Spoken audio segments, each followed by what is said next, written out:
Please welcome Colonel Silverton.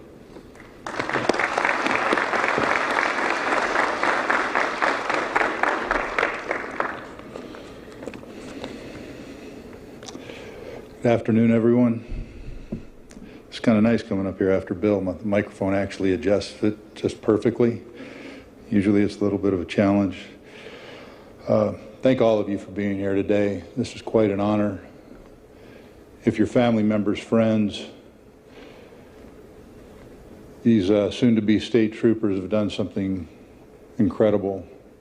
They've obviously gone through a path in life that allowed them to get here, and then decided to go through what is unequivocally the most challenging academy in the state of Arizona. We have a mix in this class of lateral troopers and new troopers, but all of them have made a commitment. To the lateral troopers, the fact that you would endure going through another academy for a period of time, the physical fitness, the tests, the shooting, things like that, really speaks to your character. To our new recruits, to go through a stress academy for 31 weeks speaks to your character as well. I said this to you at the very beginning, I'll say it again, and I'll say this to the family members. I could really end this right now, look over at them and just say thank you, and that would be enough.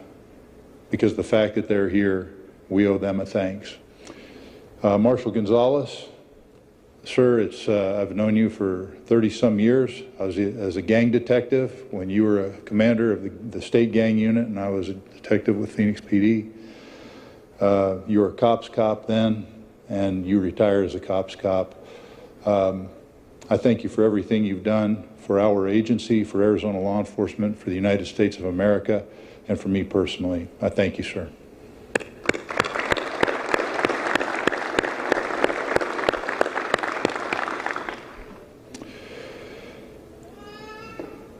Oftentimes I give a talk, and as our staff knows, I will go off the cuff, and I was thinking about doing that today.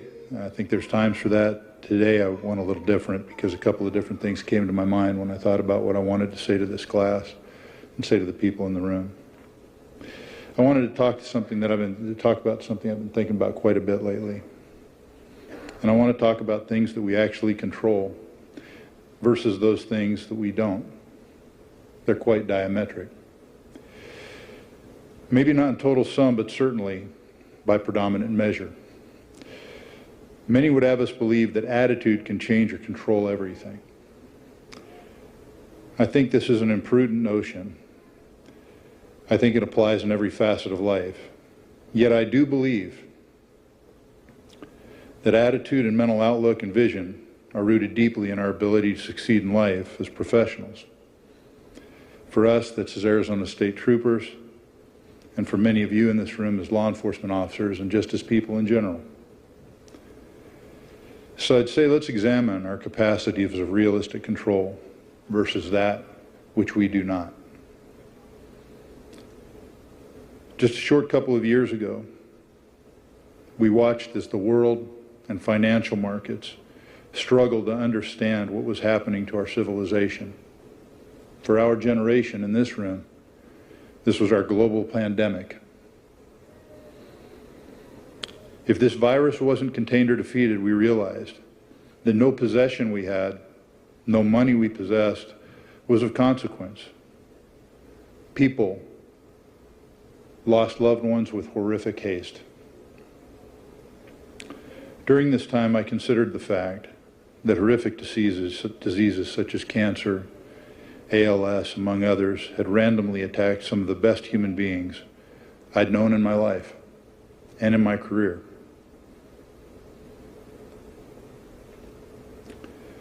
These amazing people had no choice.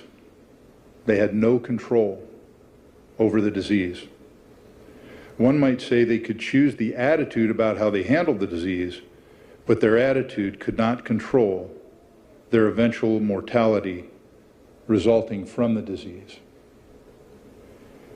I was harshly reminded this about a month ago as I watched the family of a 21-year-old named Zachary Hunzinger lose him to the viciousness of cancer. It was a long, hard-fought battle. His attitude couldn't have been more heroic. Zach was a son, a brother, a great high school football player, a jiu-jitsu practitioner, and just a stud of a kid. He was loved and respected by adults and friends alike. After losing one lung, his knee, and withstanding multiple intensive surgeries, Zach was still running and was still working out. Because in his mind, he was still going to follow in his father's footsteps and become a police officer. He never got the chance to go to the academy to realize his goal because cancer robbed him of it. You see, cancer was beyond his control. Not how he responded to it, but the disease itself was beyond his control. Zach demonstrated what is and what is not in our sphere of control. You might ask, when discussing attitude and control, why use such tragedy for explanation? I do so because it's necessary to engender the point of how attitude correlates to resultant physical action and application that is in our grasp, as opposed to that which is not in our grasp. We can control our attitude, our outlook, our lens, and thus our final application of our actions derived from the aforementioned concepts. We go from mental compartmentalization to physical application and action, and that comes in to your life directly. Allow me a few illustrations as how this applies to you as troopers, but really moreover to all of us as human beings.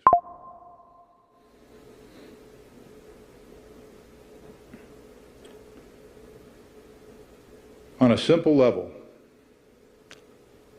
if someone says something to me to offend me, I chose to be offended. Now think about that for a minute. Think about that in every way of life. On a traffic stop, on an interaction, on a freeway when somebody doesn't wave at you with all 5 fingers. How you respond to that, how I respond to that, is my choice. I have made a decision.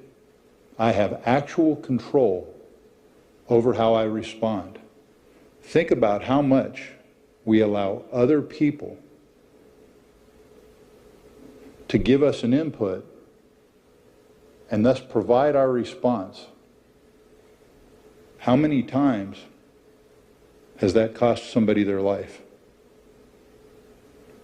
It is up to us how we respond to the input somebody else gives us. Now, I can go to extremes and talk about the fact that for some of these state troopers and some of the men and women in this room wearing a uniform, sometimes that's a life or death decision by the input somebody else gives you. But on day-to-day interaction, if somebody says something to offend you, remember this: you've chosen to be offended. How you respond to it is up to you. Allow me to share another illustration with you. One day I was on a on a collision on US 60. There was a young man involved in the collision. I don't remember what his role, whether he was a witness or whether he was involved in the collision, but I do recall he was very polite and respectful. He said to me, I've always wanted to be a state trooper. I said, well, man, why don't you test? I said, we're hiring. We need good people.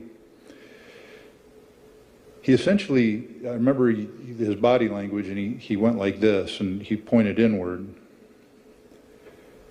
And he said he was overweight and he couldn't pass the physical fitness test. It was interesting because it was the second such time that I had had somebody say they wanted to be a state trooper, but due to their weight and their physical conditioning, they could not. It precluded them from the process. Now, I will tell you, I respect the science of heredity and genetics, but as I have articulated, I'm also keenly aware of the difference in what we control and what we do not. I told the young man, never allow something in your physical control to stop you from realizing a goal or a dream. This is in direct contrast, if you reflect back to what I said before, about Zach Hunzinger,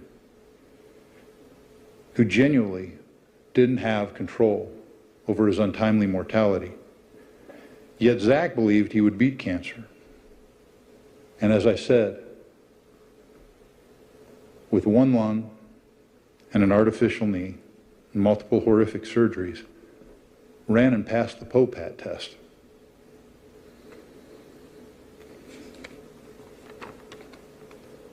What we control versus what we do not control.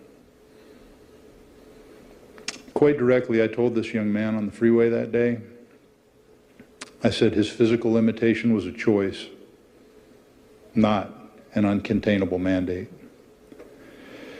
When I got to DPS almost 8 years ago, the agency allowed for one of the slowest run times to become a trooper. I ordered our folks in hiring to make it the hardest run time. This happened near the same time I gave an order for the academy to go back to an accountability-based, stress-based academy.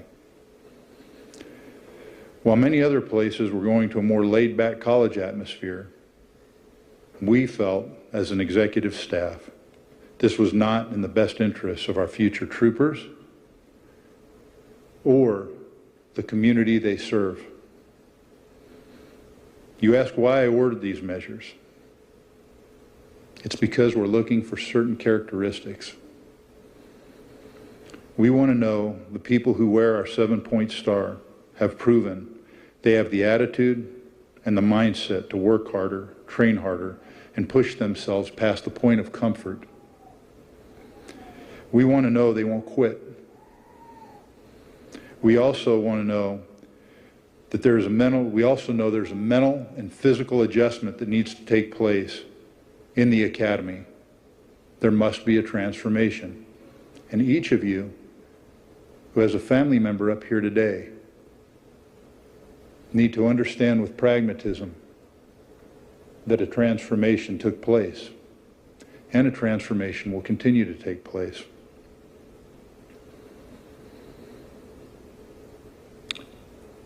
As we examined academies and how people were being trained, we realized we were not going to get there by allowing for naps and quiet times and recruits to bring little whoobies to the academy and have little timeout cards when things got too stressful. No, our academy was going to be one of intensity and discipline.